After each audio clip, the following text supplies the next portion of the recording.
Welcome to Prayer and Bible Band, Lesson 11. I do not own the rights to this music. Today's topic is Mother and Daughter Relationship. The background reading is coming out of 1 Kings chapter 15, verse 2, Ezekiel chapter 16, verses 43 through 44, Matthew chapter 10, verse 35, Matthew chapter 14, verse 8. The devotional reading is coming out of Exodus chapter 2, verses 1 through 10. The central verse. I will read the King James Version first and then the New Living Translation of Ezekiel chapter 16, verse 44. Behold, everyone that useth proverbs shall use this proverb against thee, saying, As is the mother, so is her daughter. The New Living Translation. Everyone who makes up proverbs will say of you, like mother, like daughter. The key terms for today's lesson: fraught, reconcile, variance. Fraught, full of or accompanied by something specified. Reconcile, to restore to friendship or harmony, to settle by agreement. Variance, the fact, quality, or state of being able to vary or differ. It is a natural thing for mothers to love their daughters. It doesn't matter how much a mother loves her daughter, she cannot be a perfect parent, because that is God's job. Only He is perfect. The thing that a mother can do is train her daughter in the best way that she knows, and a daughter should bring her needs to God in prayer. Prayer will invite the power of God into the daughter's life, and this will cause her to become stronger, wiser, happier, and at peace with herself and her parent. As much as a mother loves her daughter, she must understand that Jesus loves her more. That is one of the reasons He wants the mother to take time and teach her daughter what the Word promises her. Jesus wants every daughter empowered by His precious word and the many promises that He has made. He knows that mothers have the love and compassion to tenderly teach their daughters how to love and serve Him. When people brought young children to Him to be blessed, He told them to let the little children come to Him, and not to stop them, but provide guidance for them so that they may come. The mother should have the kind of relationship with her daughter that she can give her a thought inspired by the Scriptures, which will give gentle guidance and prayer for whatever the day may bring. She knows how to influence her daughter so her soul can be strengthened, her head lifted, and her joy increased.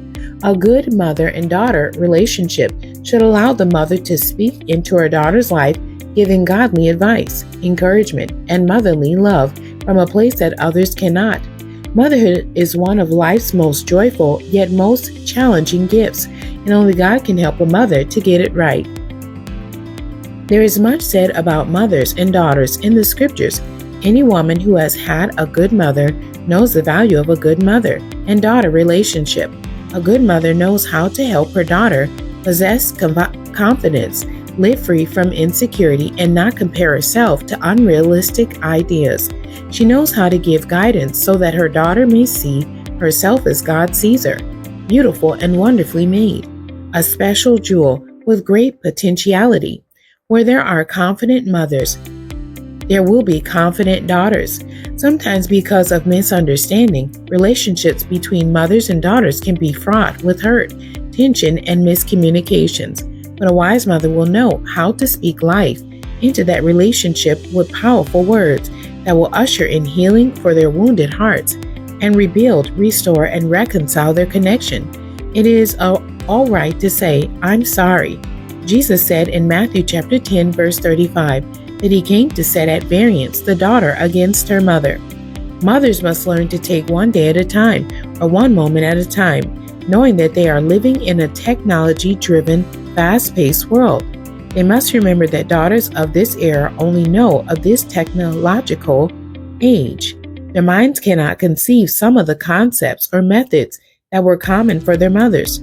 So mothers must pray and ask God for wisdom on how to deal with them in many areas. Mothers and daughters alike must always remember that neither of them is a mind reader, realizing that unless they speak what they are feeling or thinking, they can't assume that the other one knows their thoughts or feelings. So sometimes they will need help from God or other people to navigate their relationship. Whether the struggle is one of feeling unseen, unheard, or undervalued, they will sometimes put biblical wisdom to work in their lives. The mother-daughter relationship can be one of the most rewarding, precious, and wonderful female-centered relationships that anyone could ever enjoy. Now, there are times when it can become confusing and a bit messy, but as they grow closer to each other and to Christ, He will help them to create beauty out of ashes. For beauty can be found in life's imperfect moments when God is allowed to participate.